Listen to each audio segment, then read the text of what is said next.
All right, so you're ready to really get those arms sculpted? Huh? We hear ya. We've got 5 YouTube videos from fitness experts, all about arm workouts. Biceps, triceps, all that. Yeah. And the best part, you can use all this advice right at home. Yeah, it's interesting. These experts, they all have different approaches, but Yeah. they're all focused on the same goal, helping you train smarter, not just harder. Exactly. So we're diving deep into all these videos to figure out the most effective ways to train your arms, no matter your fitness level or what kind of equipment you have access to. And let's start with something I'm kind of guilty of skipping sometimes, warming up. But these experts, they all emphasized how important that is. Oh, yeah. For sure, MadFit, in one of her videos, she starts with punches and arm circles, just 30 seconds each. Simple. But she makes a good point. It gets those muscles prepped and ready to go, helps prevent injuries too, which is super important when you're working out at home. No spotter or anything. Yeah, I love it. Everyone has a wall they can punch, right? But is there more to it than just getting the blood flowing? Yeah, there's a real physiological reason why warming up is crucial, especially before you start lifting weights. Think of your muscles like rubber bands. When they're cold, they're stiff, Mm. easy to snap. Warming up, it actually increases the temperature of your muscles, makes them more flexible, less likely to tear. Okay, that makes a lot of sense. Yeah. It's like stretching before you go for a run. You don't just take off sprinting. So once we're warmed up, let's talk weights. Nicole Pierce, she had this really interesting approach I want to dig into. She focuses on light weights first, high repetitions, then you move to heavier weights. Right, that's called pre-fatigue. What she's doing is tiring out those muscle fibers before you even touch the heavy stuff. So think about it. If you're already fatigued, you'll reach your limit with a lighter weight, which means you can get a killer workout even if you don't have super heavy dumbbells at home. That's so smart. Yeah. And she mentioned starting with just 2 to 5 pounds. So it's not about ego lifting. It's about working those muscles the right way. And another expert, Rick Westman, he really echoed that idea of form over ego. He even suggested using everyday objects as weights. Absolutely. And there's a good reason for that. When you use things like, screw boxes or even shampoo bottles as weights, it forces you to pay attention to your form. You can't Yeah. just muscle through it with bad technique. It's like a built-in safety net, especially Yeah. when you're working out alone at home. No one's there to correct you. Yeah, I'm already looking around my apartment thinking about what I can use.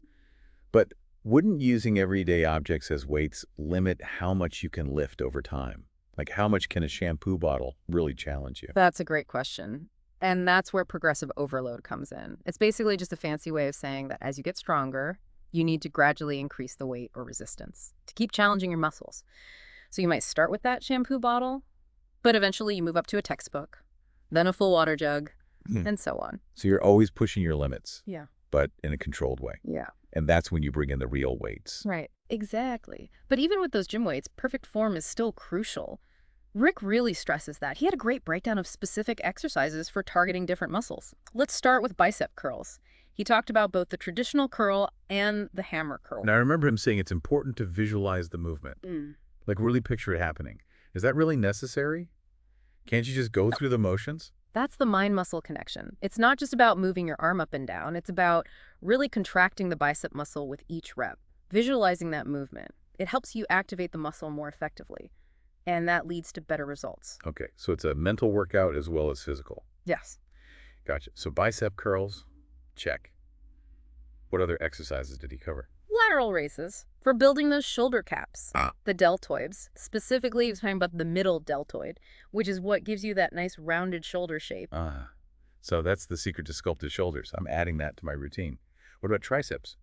He mentioned something called skull crushers. The name kind of scares me. Haha, don't worry. It's not as bad as it sounds.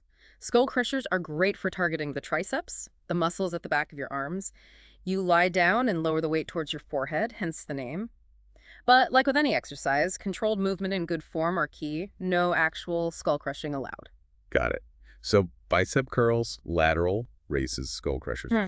Did he talk about any other triceps exercises? Oh yeah, triceps extensions, both overhead and kickbacks. And with these, he emphasized keeping your elbows locked in place to really isolate the tricep muscle. Those little details can make a big difference. Makes sense. But it sounds like a lot to remember. Are there any strategies for simplifying things, especially when you're first starting out? That's where Nicole Pierce's idea of supersets comes in. We'll talk about those next. Supersets are a great way to get the most out of your workout and really up the intensity. Nicole Pierce, she's a big fan of this approach. Basically, you combine 2 exercises back to back with almost no rest in between.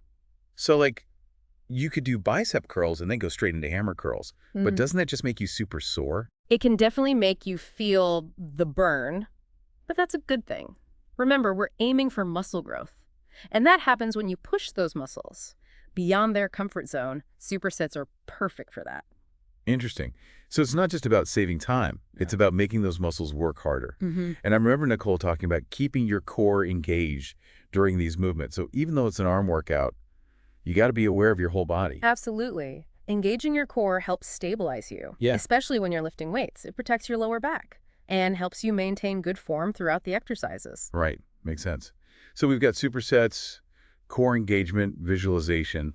What else did these experts suggest to really level up our arm workouts? One thing that people often forget about is grip variations. Rick Westman, he showed how using a reverse grip during triceps extensions can target different parts of the muscle. Oh, yeah. It's easy to fall into a routine and just do the same thing over and over. So changing your grip, you're basically hitting the muscle from a new angle. Exactly. Muscles have different heads or sections. By changing your grip, you can emphasize different heads for more well-rounded development. I'm going to try that. Yeah. Okay. Yeah. So we talked about biceps, triceps, shoulders. What about forearms? I feel like they don't get enough love. You're right. Forearm strength is so important, not just for looks, but for overall strength too.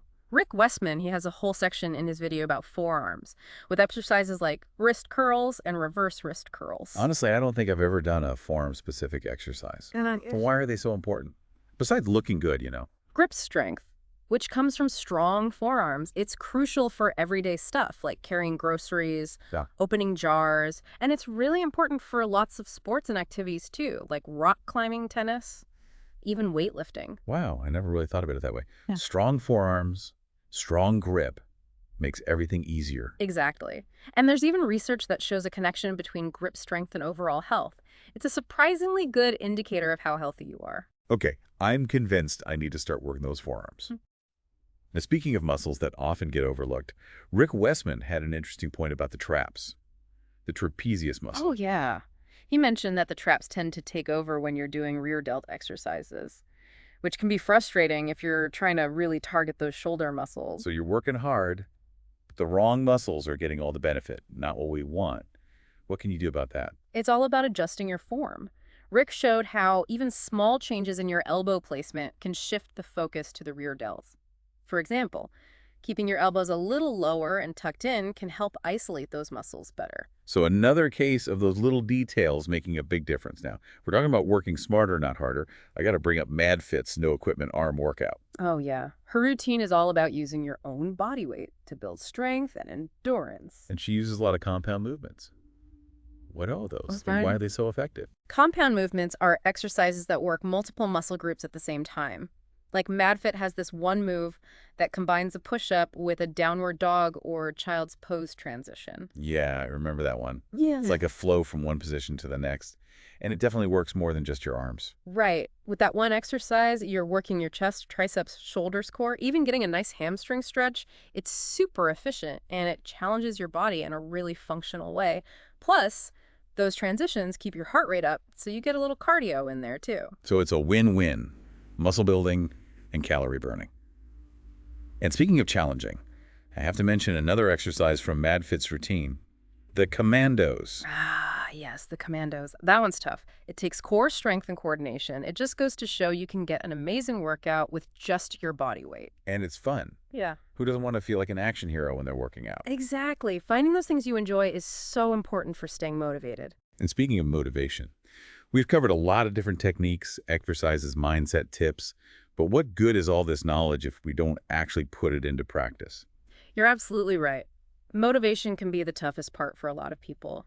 It's easy to get excited about a new workout plan, but sticking with it long term, that's the real challenge. So how do we tap into that drive and make those arm workouts a regular part of our lives? Let's talk about that next. Okay, so we've got all these awesome techniques and exercises for building amazing arms, but let's be honest, sometimes the hardest part is just getting started, you know? Life gets busy. It's easy to let things slide. Yeah, motivation. It can come and go. You know what I mean? One day you're all fired up to hit the gym. The next day, you just want to veg out on the couch. Exactly. So how do we stay motivated? How do we make those arm workouts a habit? What do these fitness gurus have to say about that? One thing they all talked about was setting goals, like really specific goals. Yeah. Rick Westman, He talks about the power of visualization, like actually picturing yourself with the toned arms you want. So like creating a mental image of your fitness journey. Exactly. It's Ah, not just about wanting better arms. It's about having like and work towards. I can see how that would help. If you can see it in your mind, you're more likely to believe it's possible. Right. And it helps you make better choices too. Like if you can really picture yourself rocking that sleeveless dress, you're less likely to skip your arm workout. Okay, so visualization is key. Yeah. What else did they suggest? MadFit had a great tip. Make it fun. Exercise shouldn't feel like a chore. You got to enjoy it if you want to keep doing it. Yeah, that's where those creative exercise names come in. Right. Commandos. Anyway, Exactly. Find those little things that make you smile. Maybe it's a new playlist, different exercises, or even just treating yourself to a smoothie after a good workout. I love that. And even just making your workout space inviting. It doesn't have to be a fancy gym, just a spot in your home where you feel good. Absolutely. And don't underestimate the power of community. Nicole Pierce talked about how connecting with other people who have similar fitness goals can be so motivating. It's like having a support system. Right.